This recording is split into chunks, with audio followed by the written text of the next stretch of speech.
What is the true cost of success? For James Hawthorne, the answer wasn't measured in market cap or stock options. It was measured in the silence of his home. He had everything the world desired: a fortune, a mansion, and 3 beautiful 7-year-old boys. But he had lost the one thing money couldn't buy: joy. His wife's passing had turned their Greenwich estate into a golden tomb. But on one ordinary Tuesday, James walked through his front door unannounced, and what he saw and heard shattered his carefully constructed world. Before we dive into James's life-changing discovery, take a moment to like and subscribe. And please tell me where in the world you're watching from in the comments below. James Hawthorne had just wrapped up the most aggressive corporate takeover of his career. He was exhausted, but that wasn't why he left early. He left because the stress of his multi-billion-dollar empire felt less crushing than the weight of his own home. His life was organized with military precision. His sons, Lucas, Peter, and Theo, his 3 little shadows, were always quiet, cared for by a rotating staff of expensive nannies who never lasted more than 3 months. The boys didn't cry. They didn't run. They simply existed, moving from lesson to lesson, haunted by the loss of their mother, Sarah. James, paralyzed by his own grief, had defaulted to routine, mistaking order for healing. The newest addition to the household staff was Elara Diaz. She wasn't a professional nanny or a child psychologist. She was hired through a local agency as a house manager, handling the day-to-day running of the vast estate. She was quiet, efficient, and almost invisible. James had met her for 30 seconds, giving a curt nod before disappearing into his home office.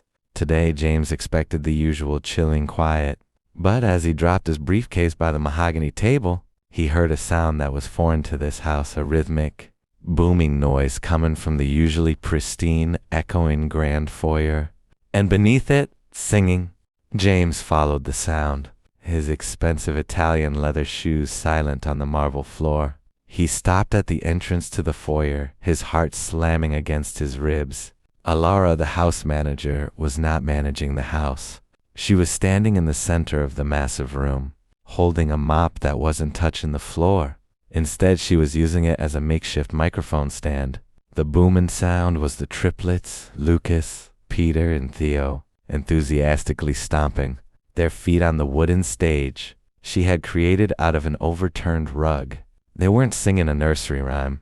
They were belting out a pop song, slightly off-key but with a raw, unrestrained energy James hadn't seen since before their mother died. Elara was conducting them with the mop, dramatically sweeping it through the air, occasionally hitting a booming note herself. But the real shock was Elara. She wasn't just performing for them. She was performing with them. Her hair was slightly undone.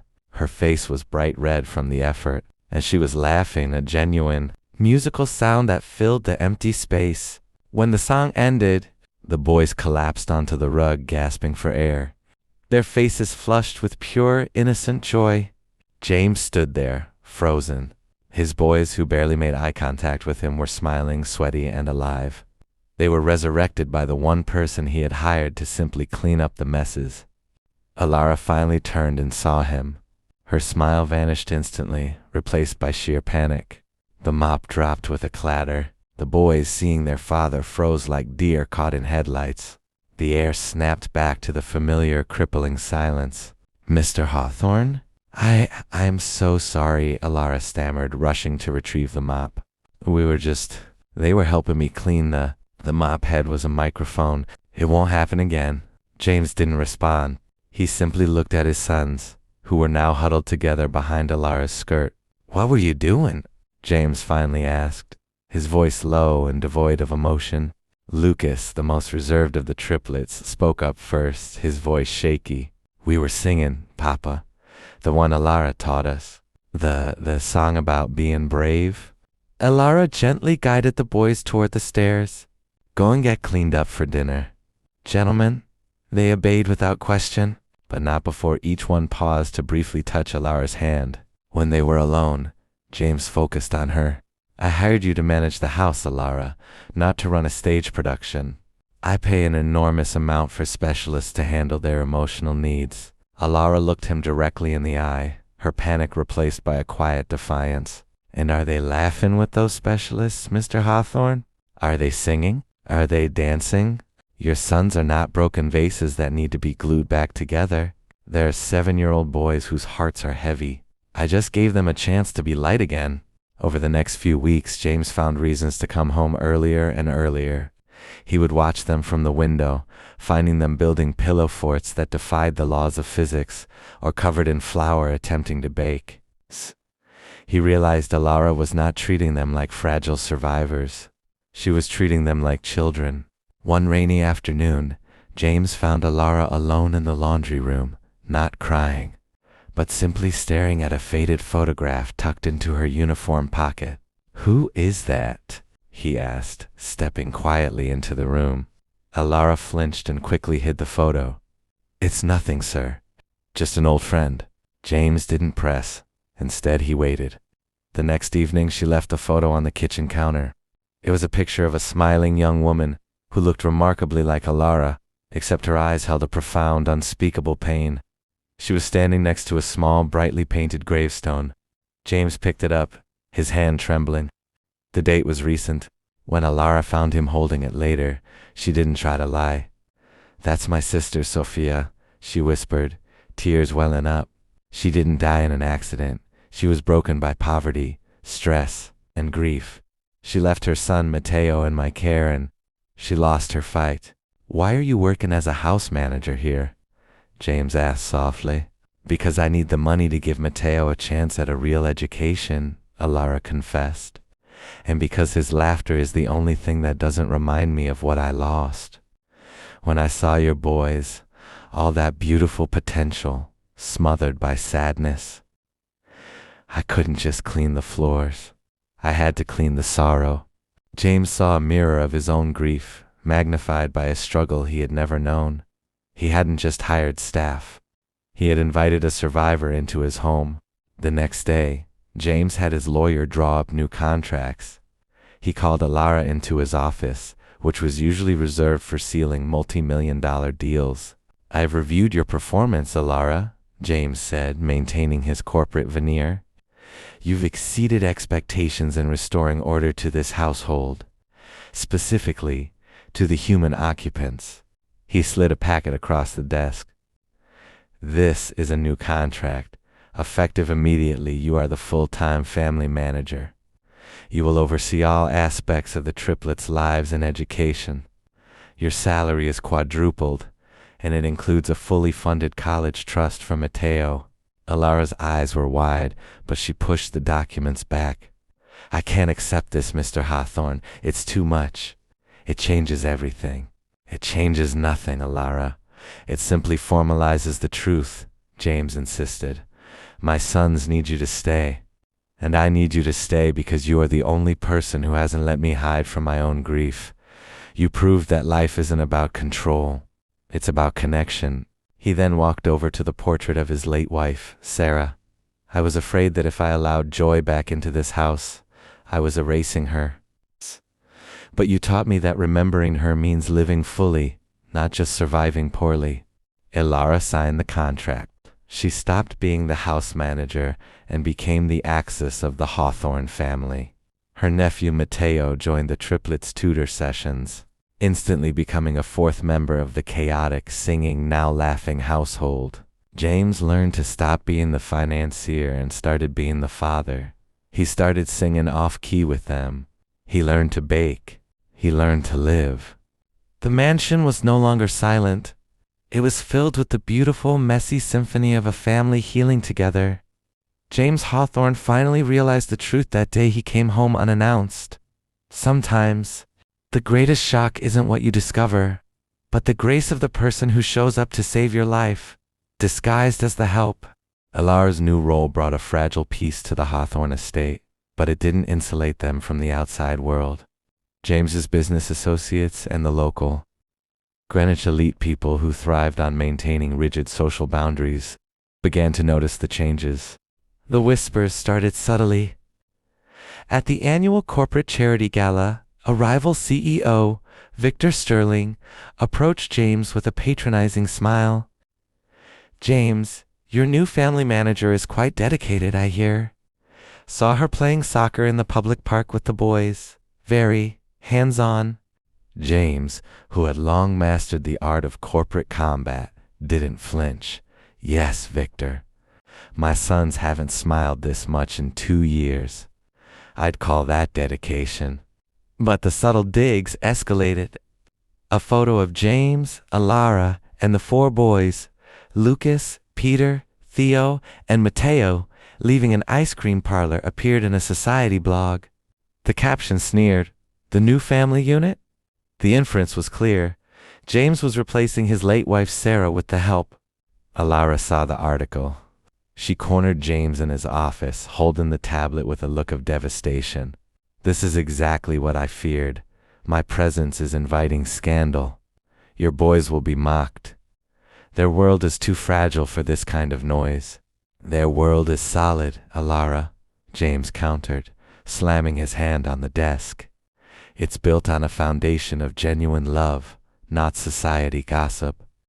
If these people cannot handle true connection, then they are the problem, not us." To counter the mounting pressure, James decided he needed an ally who mattered: Sarah's mother, Patricia.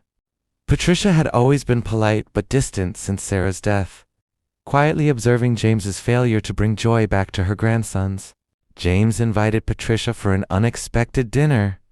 When she arrived, she found the 4 boys in the dining room, not stiffly seated, but engaged in a loud, boisterous competition about which country had the best flag, refereed by Alara. Patricia watched Alara mediate the argument with a smile. Not a scowl lens saw the triplets animated for the first time in years. Later, as they sat in the quiet library, Patricia turned to James. "I see the articles, James. I see the commentary. They say she's replacing Sarah." James waited, holding his breath. "Is she?" Patricia shook her head slowly. "No, Sarah was their mother. Nothing replaces that." But Sarah's greatest fear wasn't being forgotten. It was that her boys would stop living. "You and I, James, we honored her memory by grieving. Alara," she paused, gesturing toward the sounds of laughter drifting in from the hall. "Alara honors Sarah's memory by living, by teaching them how to be boys again." Patricia then reached across the table and touched Alara's hand as she walked in. "Thank you, Alara. Thank you for giving me back my grandsons." With that, the official sanction of the family was quietly granted. The partnership deepened, blurring the already faint line between professional and personal.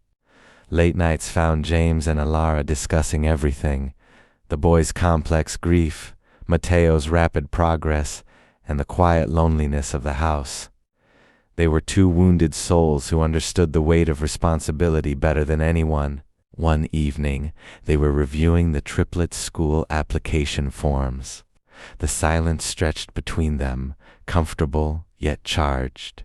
"You know," Alara began softly, "I used to tell Matteo that the hardest thing about missing someone isn't the big moments, but the small ones, the quiet times. Like right now." James looked up. "Like right now?" "Yes," she confessed. "When I was grieving Sophia, I used to feel guilty for laughing, like every moment of happiness was a betrayal. But now—" She trailed off, meeting his eyes. "Now I feel guilty when I don't laugh, because I know that's what she would want for Matteo." "I felt the same way about Sarah," James admitted. "I still sleep in the guest wing. I haven't been in our room since the funeral. I thought the house would collapse if I changed anything." Alara stood and did something unexpected. She didn't offer advice. She offered presence. She simply put her hand on his shoulder. Sometimes the biggest sign of love is being brave enough to build something new in the wake of loss. In that moment, their shared grief transformed into something else, a fragile, aching connection that wasn't about work or family roles, but about 2 people finally seeing each other completely. Weeks later, James was finalizing a major real estate deal, a stunning multi-million-dollar property that was perfect for his family. He planned to sell the empty, haunting Greenwich estate and move them all to a place that held no ghosts. But before he signed the final documents, he found Alara and the boys gathered around Sarah's portrait in the grand foyer. They weren't crying. They were telling Sarah about a school play they were in. "Mommy Mateo is a tree," Lucas announced with a grin. "And Alara made our costumes." James watched Alara smile gently at the portrait. "We are working hard to make sure they're happy, Sarah. I promise." That's when James realized his mistake. He wasn't supposed to run away from the past. He was supposed to fill the empty spaces with so much life that the memories became warm, not cold. He tore up the real estate contract. He walked straight to his own bedroom, the one he hadn't entered in 2 years. He opened the curtains, letting the sunlight stream in. "We're not moving," he announced. "This is our home. We just need to redesign it to fit our new family. And I realize there's one part of the new design I haven't formalized yet." He looked at her, truly looked at her. "Alara, I don't want you to just manage my house or my children. I want you to be here, for all of us, always."